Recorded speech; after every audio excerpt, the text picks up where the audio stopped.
Останаа без шумите, без чистиот воздух, а сега стравуваат дека ќе останат и без изгорените дрвја.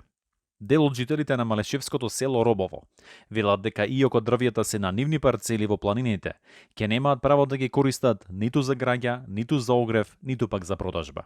Сега дојде време ние таа шума да не можеме да ја експлоатираме и да не можеме од неа ништо да земеме. Не знам јас како ќе биде тоа.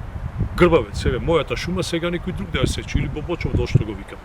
Причина за тоа, како што велат, е што парцелите на кои се наоѓаат изгорените дрвја, катастарски им биле запишени како ливади, а од нивните предци ги наследиле како шуми.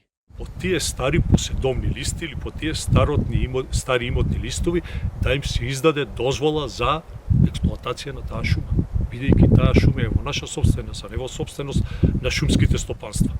Бидејќи тие ништо не се заслужни за таа шума. Некои пак и дигнале раце од докажување на собственоста врз парцелите. На кој начин, не знам, државата тие шуми нагоре си ги препиша на своје име. Многу малку остана од шумата во приватна собственост. Од Асоциацијата на собственици на приватни шуми велат дека проблемот настанал пред 10 години. Таму некаде уште во далечната 2011, мислам, дека тргна процесот со иницијативи за видно и трајно облежување на парцелите на собствениците на приватни шуми во Македонија.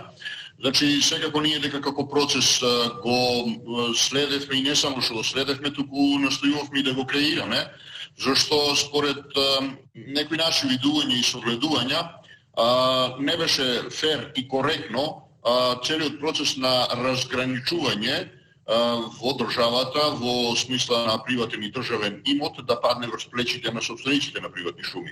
Значи, собствениците мораа да се обележат, додека државата тоа како некаков критериум го немаше.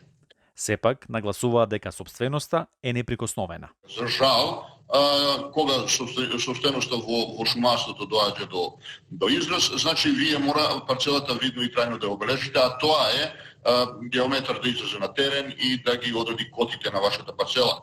Доколку таков документ, односно доколку тие постапки бидат испочитувани, верувам дека нема да има проблем собствениците да си ја соберат дрвната маса од собствените парцели. Се обративме и до Агенцијата за катастар на недвижности. Од таму беа децидни и објаснија.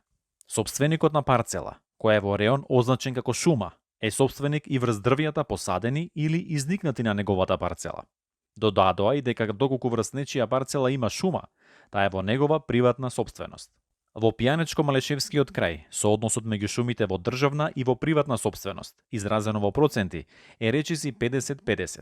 Допрва ќе се проценува чија шума повеќе изгорела. Дали таа на државата или таа на приватните собственици. Но едно е сигурно. Непроценливото природно богатство го изгубија сите македонски граѓани. За Гласот на Америка, Тоше Огњанов.